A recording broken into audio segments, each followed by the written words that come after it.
Hello everyone, welcome to channel learn with ease. आज का topic है हमारा change in profit sharing ratio का, जिसमें हम सॉल्व करेंगे क्वेश्चन नंबर 30। और ये है आपका चैप्टर नंबर 3 डी के 12 की बुक से, क्लास 12 अकाउंट्स से। तो नया बैच शुरू होने जा रहा है 1 जुलाई से क्लास 11 और 12 के अकाउंट्स के लिए। अगर अभी तक आपने अपना नाम और क्लास मुझे सेंड नहीं किया है तो जल्दी से सेंड कर दो, अपनी सीट को बुक कर लो, ताकि आप इजीली मुझसे हर चैप्टर को जल्दी से जल्दी समझ सको, कॉन्सेप्ट्स को समझ सको। और मैं आपको देने वाली हूँ इंपॉर्टेंट टिप्स और ट्रिक्स कि आप किसी भी क्वेश्चन को कैसे जल्दी से जल्दी सॉल्व कर सको। इसकी फीस सिर्फ 500 रुपीज पर मंथ है। और कुछ जानना चाहते हो, कुछ कहना चाहते हो तो आप मुझे मैसेज कर सकते हो इस नंबर पर। ऑफलाइन क्लासेस चाहते हो तब भी आप मुझे मैसेज करो, if it is available I will definitely. तो शुरू करते हैं आज का लेसन। आज के लेसन में दो पार्टनर हैं जो प्रॉफिट या लॉस को शेयर करते हैं 3:2 को। 31 मार्च को जो उनकी बैलेंस शीट उन्होंने बनाई है उसमें जनरल रिजर्व का बैलेंस है 54,000। अब इसी डेट को वो डिसाइड कर रहे हैं कि उनको ज्वाइन करेगा एक नया पार्टनर सी।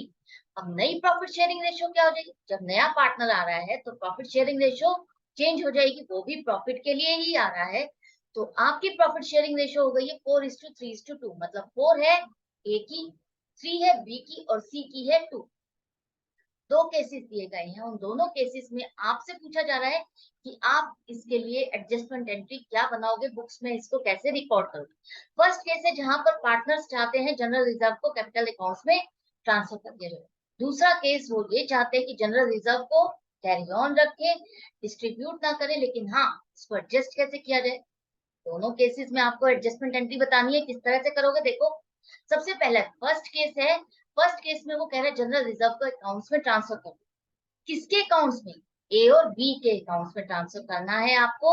उन्होंने इतनी मेहनत करके प्रॉफिट अर्न किया, उसको जनरल रिजर्व में ट्रांसफर किया था, तो ये प्रॉफिट किसके पास जाएगा? ए और बी। सी तो अभी आया ही नहीं है।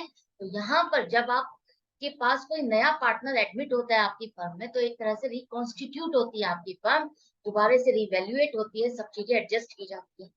तो सबसे पहले जनरल रिजर्व ये चाहते हैं कैपिटल अकाउंट्स में ही ट्रांसफर हो जाए, आगे की आगे देखेंगे। तो यहाँ पर जो जनरल रिजर्व है 54,000 रुपए, इसको आप ओल्ड प्रॉफिट शेयरिंग रेशियो 3:2 में डिस्ट्रीब्यूट कर दोगे दोनों पार्टनर में। तो ए के पास क्या जाएगा? 32,400 रुपए और बी के पास जाएगा 21,600 रुपए। अब रिजर्व क्या है? एक तरह से प्रॉफिट है, क्रेडिट बैलेंस है। तो यहाँ पर प्रॉफिट है तो पार्टनर्स के अकाउंट को आप क्या करोगे? क्रेडिट करोगे। और रिजर्व के अकाउंट को अब आपको क्लोज करना है, जिसका बैलेंस ऑलरेडी क्रेडिट बैलेंस है।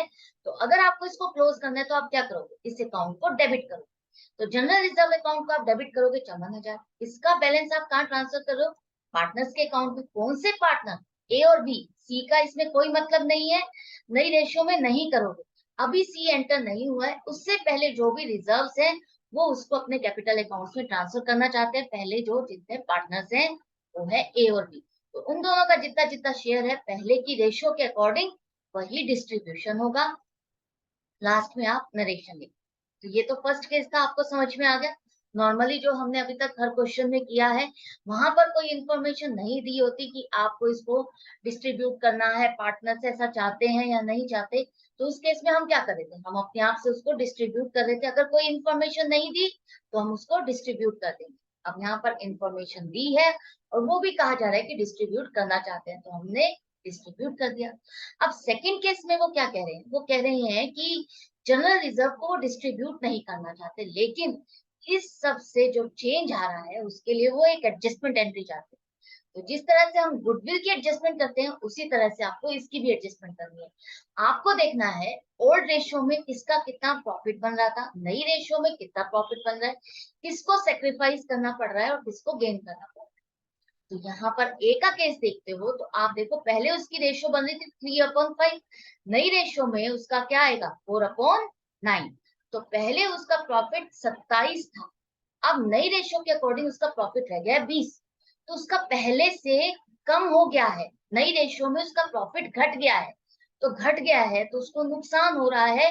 वो अपने इतने पोर्शन का नुकसान सह रहा है प्रॉफिट। सी के आने से उसके प्रॉफिट में इतना नुकसान हो गया है, लेस हो गया है। वो अपना इतना शेयर ऑफ प्रॉफिट क्या कर रहा है? एक तरह से सी को बेच रहा है। सी आ रहा है, आप ए उसको अपना शेयर ऑफ प्रॉफिट बेच रहा है, इतना उसको देने वाला है।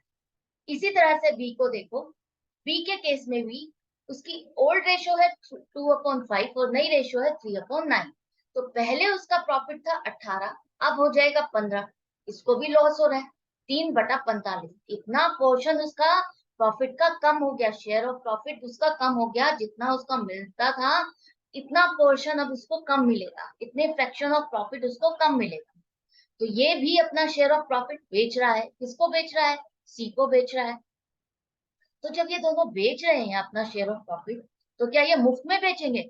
नहीं ना कुछ तो अमाउंट लेंगे ही लेंगे। किससे लेंगे? जो इनके शेयर ऑफ प्रॉफिट को खरीद रहा है, वो है सी। सी के पास अभी आपके लिए ओल्ड रेशियो नहीं, तो इसका मतलब क्या है? वो तो न्यू रेशियो है, न्यू रेशियो है तो उसको तो गेन ही हो रहा है ना, उसको तो अब नए में मिलना ही मिलना है। तो उसकी रेशियो क्या है? 2/9। वो इतना शेयर ऑफ प्रॉफिट गेन करने वाला है इस फर्म में आने में। आप सोचोगे ओल्ड रेशियो नहीं दी तो अब इसको कैसे कंपेयर? ओल्ड रेशियो का मतलब ही नहीं है। अगर वो न्यू एंट्री कर रहा है तो पहले तो उसका था ही नहीं कोई हिसाब किताब, जो आप उसको कंपेयर करोगे, सेक्रीफाइस देखोगे या गेन देखोगे।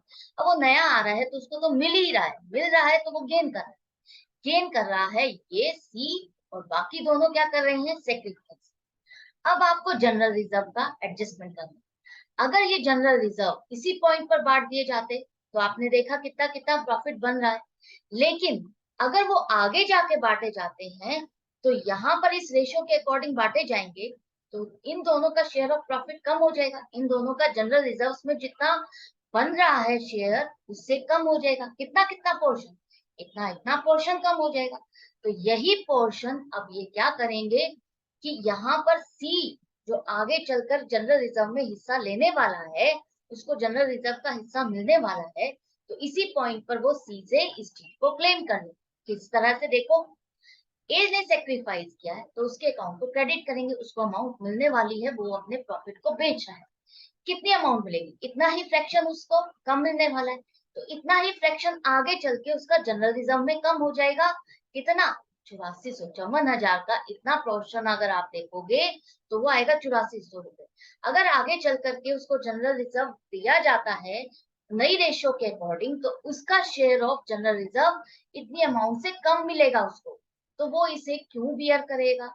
वो इसी पॉइंट पर कहेगा सी को कि तुम आगे चल करके मेरा ये शेयर ऑफ जनरल रिजर्व लेने वाले हो, तुम मुझे कंपनसेट करो। तो यहाँ पर सी इसको कंपनसेट करेगा कितनी अमाउंट से?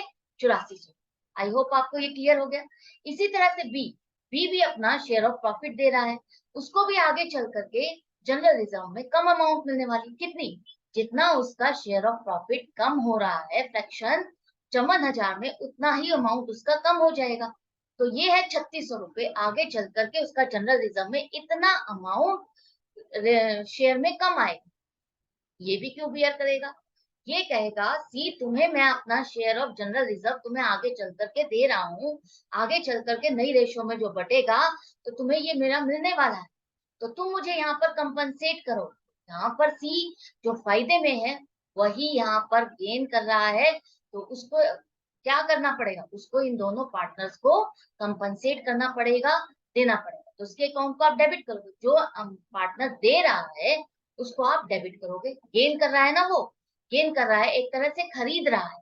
खरीद रहा है तो पेमेंट करेगा, पेमेंट करेगा तो आप उसके अकाउंट से रिड्यूस करोगे, रिड्यूस कर रहे हो मतलब डेबिट कर रहे हो। तो दोनों की अमाउंट मिलाकर के 12,000 होती है। दोनों का टोटल देखो 12,000, ये भी 12,000 आपका टैली हो गया। जितना गेन में आएगा उतना ही सेक्रीफाइस में आना चाहिए, तभी आपकी कैलकुलेशन करेक्ट होगी। अगर डिफरेंस आ रहा है इट मीन्स आपने कहीं ना कहीं मिस्टेक कर दी। अब इन दोनों पार्टनर का जो जो शेयर बनता है, जो सी से उनको मिलने वाला है, वही अमाउंट से इनके अकाउंट को आप क्रेडिट करोगे। इन्होंने अपना शेयर ऑफ जनरल रिजर्व सी को बेच दिया। आई होप आपको क्लियर हो गया। यहाँ पर ये एंट्री पूछी गई थी, हमने समझ ली और बना ली है कि अगर पार्टनर्स ये डिसाइड करते हैं कि हम जनरल रिजर्व को आगे बिजनेस में इसी तरह से कैरी ऑन करना चाहते हैं, इस पॉइंट पर अभी डिस्ट्रीब्यूट नहीं करना चाहते, तो आप कैसे डिस्ट्रीब्यूट करोगे? आपको गेनिंग और सेक्रीफाइसिंग रेशियो में करना है। एक तरह से ये मानना है कि वो जो डिफरेंस आ रहा है, जिसको नुकसान हो रहा है, एक तरह से वो अपना शेयर ऑफ प्रॉफिट बेच रहा है, और जिसको गेन हो रहा है वो उसको खरीद रहा है। अब खरीद रहा है तो उसको कुछ ना कुछ पेमेंट करनी पड़ेगी जो इंसान बेच रहा है। तो आई होप ये क्लियर हो गया। फिर भी डाउट या कंफ्यूजन है तो आप मुझे कमेंट सेक्शन में लिख करके पूछ सकते हो। मैं हाजिर हूँ आपके हर डाउट और कंफ्यूजन को क्लियर करने को। लेकिन आपको क्या करना है, आपको अपनी प्रैक्टिस के लिए मेरे साथ बने रहना होगा, सिंसियरली ऑनेस्टली रोज प्रैक्टिस करनी होगी, ताकि हम कुछ कर सके, कुछ करके दिखाएं इस बार। Rock on. तो goodbye and take care.